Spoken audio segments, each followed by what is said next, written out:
Kenapa penyakit kita tidak sembuh-sembuh? Kesimpulannya karena salah diagnosis. Ya, jadi pesan yang ingin saya sampaikan, jika kita sakit jangan buru-buru minum obat, tapi pastikan dulu penyebab sakit kita apa. Nanti kalau sudah tahu penyebab sakit kita, insya Allah rumput di pinggir rumah yang kemungkinan Bapak injak, bisa saja itu jadi obat buat kita. Betul Pak? Iya. Oke, itu jawaban kedua kenapa penyakit kronis sulit disembuhkan. Yang terakhir, penyebabnya karena ketahuannya sudah terlanjur parah. Penyakit hari ini ditemukan setelah parah, gejalanya muncul setelah parah, itu maksudnya. Saya ada satu cerita, mudah-mudahan cerita ini menjadi pelajaran buat kita. 1 bulan sebelum bulan Ramadan tahun 2018 kemarin, saya diundang oleh salah satu majelis taklim ibu-ibu di Kota Depok. Jadi setelah acara ini, pada sholat subuh, kalau ada majelis taklim di daerah ini, monggo silahkan nanti hubungin staf saya khusus memberikan manasik kepada ibu-ibu majelis taklim. Ya, nah, ini cerita 1 bulan sebelum Ramadan tahun kemarin, saya diundang oleh salah satu majelis taklim ibu-ibu di Kelapa II Depok, tidak jauh dari sini. Yang hadir cukup ramai, ada lebih dari 150 orang. Saya tanya kepada jemaah, ibu-ibu semua sehat? Beliau mengatakan, mereka mengatakan insya Allah sehat. Ada satu orang yang saya tunjuk Pak, kebetulan yang saya tunjuk di sebelah saya ini Ibu Ustazah, ibu pimpinannya. Ibu Ustazah sehat? Beliau menjawab dengan mantap tanpa keraguan, insya Allah saya sehat dok. Apa buktinya Bu? Saya tanya kedua. Saya sehat karena saya bisa duduk di sini dok.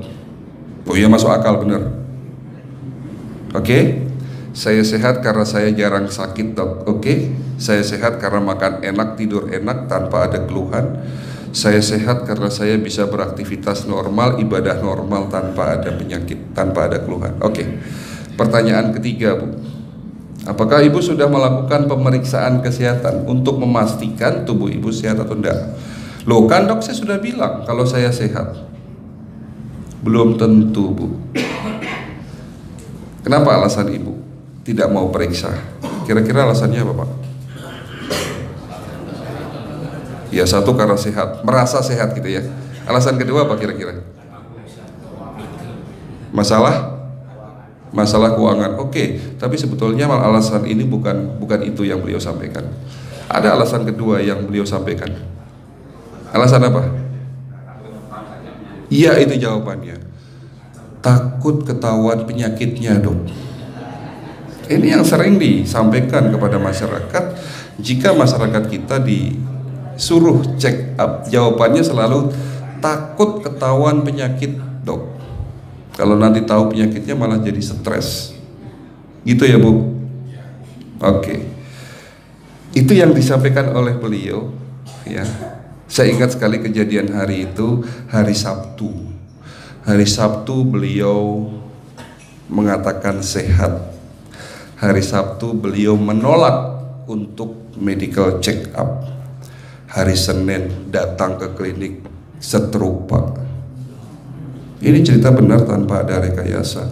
Hari Senin datang ke klinik stroke. Pertanyaannya, apa itu penyakit stroke? Apakah penyakit stroke datangnya tiba-tiba? Tidak ada penyakit kronis. Tolong dicatat. Tidak ada penyakit kronis seperti diabetes, hipertensi, kolesterol, jantung, koroner, stroke, kanker yang munculnya atau datangnya tiba-tiba, kecuali infeksi.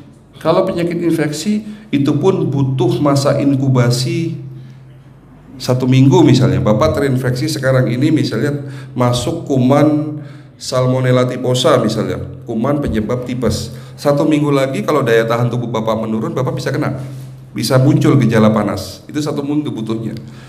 Kalau Bapak hari ini tertular penyakit TBC, ada bakteri TBC, tuberkulosis, ya masuk ke dalam paru-paru Bapak. Kalau daya tahan tubuh Bapak menurun, Bapak kena 1 bulan lagi. Butuh waktu cukup seminggu sampai 1 bulan. Tapi kalau bicara sakit diabetes, asam urat, kolesterol, jantung, gagal ginjal, stroke, itu prosesnya lama Pak. Jadi proses stroke itu lebih dari 5 tahun. Jadi waktu saya tanya, apakah ibu sehat? Kalau beliau diperiksa, nih kalau beliau di scan misalnya, itu sebetulnya udah ketemu penyumbatan di otak. Ya, beliau tidak sadar selama ini tidak ada gejala. Dok, saya kok tidak pernah pusing ya.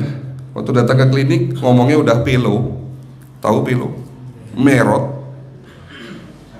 Saya udah susah ngomongnya. Saya sudah kok nggak pernah pusing dok. Saya nggak pernah ada gejala-gejala stroke. Ya itulah penyakit stroke. Memang nggak ada gejala. Itu penyakit kanker. Rata-rata penyakit kanker ketahuannya sudah stadium 3 minimal itu. Banyak yang ketahuannya sudah stadium 4. Bukan karena penyakitnya tidak dirasakan, tapi memang tidak muncul gejalanya. Penyebabnya apa? Kenapa nggak muncul gejalanya? Apa yang menyebabkan alarm tubuh kita mati? Alarm tubuh kita rusak. Penyebabnya karena contoh masjid ini andai kata ada alarm kebakaran. Ada enggak Pak? Enggak ada ya. Andai kata ada. Fungsi alarm kebakaran tentunya untuk mendeteksi api. Kalau ada api dia akan berbunyi, betul? Apa yang Bapak lakukan, apa yang Pak Rahmat lakukan sebagai pengurus masjid, suatu saat alarm kebakarannya bunyi Pak. Bapak pastinya harus mencari sumber api. Sumber apinya ketemu, lalu dipadamkan. Kalau masih kecil, kalau sudah besar ya panggil warga bareng-bareng untuk bantu memadamkan api tersebut, betul? Nah, suatu saat alarm masjid ini bunyi, tapi yang Pak Rahmat lakukan bukan mencari sumber api, tapi mematikan sikring alarm itu, lalu Pak Rahmat pulang lagi tidur. Apa yang terjadi Pak? Masjid ini kebakaran habis tanpa kita sadari. Itu yang terjadi. Di saat alarm pusing Bapak muncul, kita selalu mematikan dengan Panadol, Paramed, betul Pak? Di saat alarm asam urat muncul, nyeri-nyeri sendi, kita matikan dengan piroxicam. Saya tidak melarang kita minum Paramed, saya nggak melarang minum Panadol, piroxicam atau obat-obat seperti itu. Tapi kalau kebiasaan kita minum itu, lama-lama alarm kita rusak Pak. Yang pada akhirnya jawaban ketiga tadi, ketahuannya sudah terlanjur parah. Ini yang terjadi. Coba cek rumah sakit Darmais, rumah sakit kanker. Rata-rata mereka yang berobat di sana kankernya sudah stadium 3, 70%. Coba cek ke rumah sakit sebelahnya, rumah sakit Harapan Kita. Rata-rata yang berobat jantung di sana rata-rata sudah disuruh pasang ring. Artinya penyakit jantungnya sudah parah. Nah, inilah jawaban kenapa penyakit kronis sulit disembuhkan. Gaya hidup kita yang keliru, pengobatan yang keliru, dan ketahuannya sudah terlanjur parah.